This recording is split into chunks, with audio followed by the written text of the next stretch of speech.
someone who might work for him. "Have a seat," he said in a gruff voice, gesturing to the dual chairs across from his desk. "Thank you."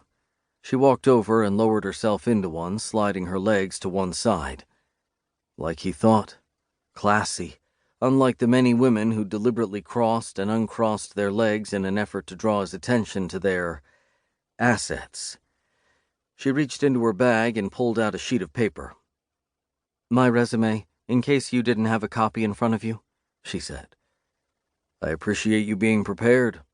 And since he hadn't been paying attention to who his next candidate was and had hoped to cancel, he really did need the information. He accepted the resume and read through the page. "University of Miami undergrad and business school," he said, impressed with her education. "So where are you from?" He met her emerald gaze, held captive by the depths of those green eyes. "Florida, born and raised. I couldn't go far from home. My family needed me," she said somewhat cryptically. "I see." It wasn't his business to ask why, though he was intrigued. "I went on partial scholarship.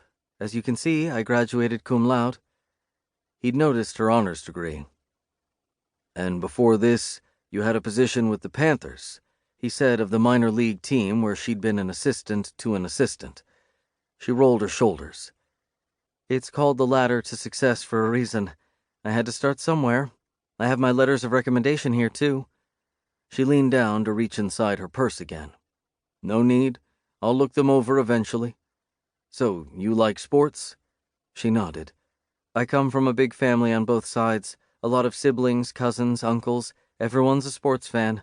I learned early." He rolled a pen between his palms. "I hear you. My family was and is big on sports as well."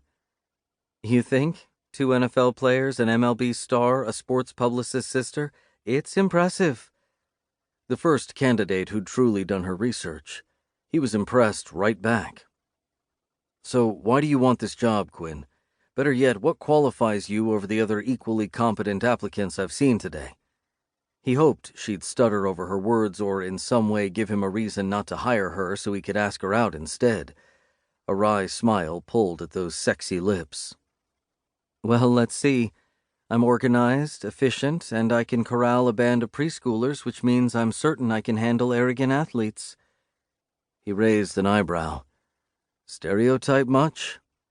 A pretty flush rose to her cheeks, but she didn't duck her head or look away. "If the shoe fits." He liked this sassy woman. "So you're saying because I played football and were a Heisman Trophy winner, Rookie of the Year, and 3-time Super Bowl winner that you're arrogant? Yes. Or else you wouldn't be the man sitting behind that desk today." She folded her hands in her lap and waited for his reply. Not only had she done her homework, she looked him in the eye and was unafraid to stand up to him. "You're hired." She blinked in surprise. "I'm sorry, what did you just say?" He rose to his full height. "I said you're hired. When can you start? Because I'm having major surgery in 2 weeks and I need someone to hold down the fort while I'm gone. Keep the clients calm and all that." Those red lips he had plenty of uses for, in his imagination anyway, opened and closed twice before she composed herself and stood. "I can start whenever you need me. And thank you, Mr. Prescott." "We're going to be working closely together, so call me Austin." "Thank you, Austin." He inclined his head.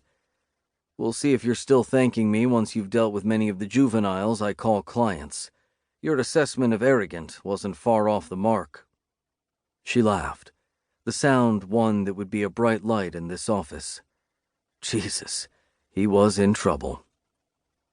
He strode around the desk and came up beside her.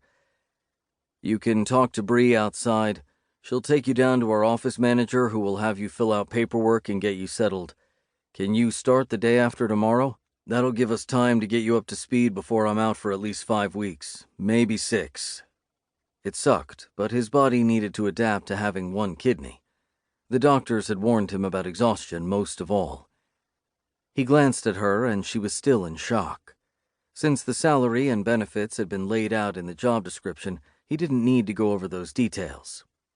Finally, she nodded, her eyes wide, her expression brimming with